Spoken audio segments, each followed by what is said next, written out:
جو توانائی کو برقرار رکھنا اور توانائی کو استعمال بھی کرنا، اس نظام کو میٹابولزم کہتے ہیں۔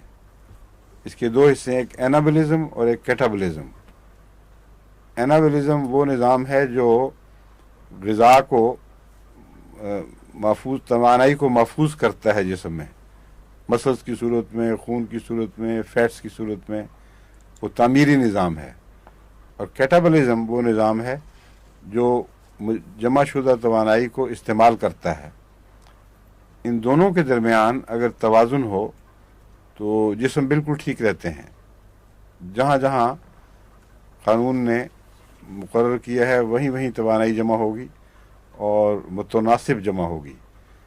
لیکن اگر کیٹابولزم میں نقص ہو جائے اور وہ سست پڑ جائے تو اس صورت میں پھر فیٹس کے یعنی چربی کے ذخیرے جمع ہونے شروع ہو جاتے ہیں جگہ جگہ، اور مختلف قوموں کے مختلف رجحانات ہیں۔ بعض خاندانوں کے بھی، بعض کے چربیاں پیچھے چڑھتی ہیں اور بٹکس پہ چڑھتی ہیں، بعضوں کے پیٹ پہ چڑھتی ہیں،